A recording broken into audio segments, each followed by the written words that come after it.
Mesmo de existir o Drácula, a Transilvânia era um dos lugares mais misteriosos e emblemáticos de toda a Europa. O mais curioso é que a Transilvânia não é exatamente uma cidade, mas sim uma região ali na Romênia, no sudeste da Europa, e carrega esse nome que significa para além da floresta.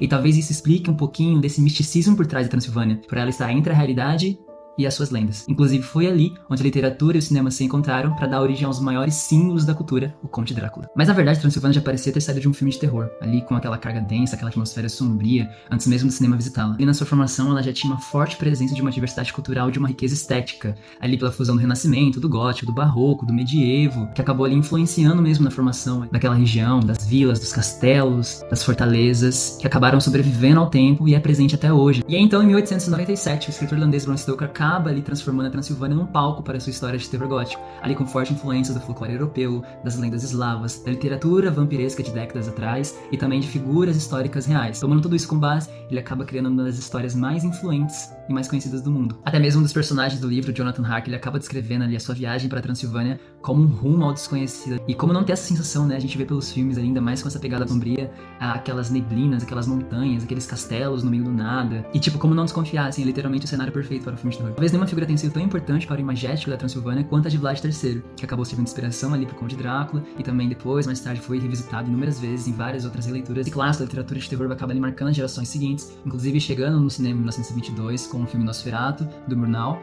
que acabou não podendo usar o nome Drácula por questões de direitos autorais, mas que vai ser um marco pro cinema, né, com aquele expressionismo alemão, aqueles contrastes, ainda que não se passa necessariamente na Transilvânia, se passando na Alemanha, mas aí acaba definindo o tom do que seriam as histórias desse vampiro. Pra vocês verem o quão presente é essa estética visual mais gótica, sombria, que foi definida lá em Nosferatu, a gente pegar as concept arts do Hotel Transilvânia, a gente percebe que era completamente diferente do que foi lançado em 2012. Era mais sombrio, era um cheio de arestas, que parecia ser uma outra história, bem mais dramática e pesada. Até mesmo temos ali o remake de Nosferatu 2024, pelo diretor Robert Eggers, que faz também várias referências ao filme do Murnau. O castelo do filme é um castelo real que fica localizado na Transilvânia, chamado Castelo de Corvin, onde o diretor ali quis trazer uma proximidade com a história. É muito interessante perceber como o território da Transilvânia foi ele sendo enxergado pelo cinema, e esse diálogo com as outras áreas da arte, como por exemplo, a gente tem uma versão ali expressionista e monstruosa em Nosferatu, temos uma outra versão mais romântica e teatral em Drácula, uma história de amor, temos também ali uma versão mais épica e fantasiosa em Drácula, uma história nunca contada, e até mesmo uma versão caricatural e afetiva em Hotel Transilvânia. E talvez isso mostre um pouco como o cinema consegue estar transformando essas localidades em sentimento coletivo. Porque, claro, enquanto o imaginário popular acabou transformando aquele território naquela terra amaldiçoada, repleta de neblinas e sombria, a região real ainda continua existindo entre cidades medievais, cercadas por montanhas, histórias e cores. Assim, apesar desse território nunca ter de fato pertencido completamente ao terror sombrio, acabou sendo assim conhecido através da literatura e do cinema, mas que possui ali debaixo de toda essa neblina uma forte riqueza cultural e cores vibrantes, para além das suas florestas.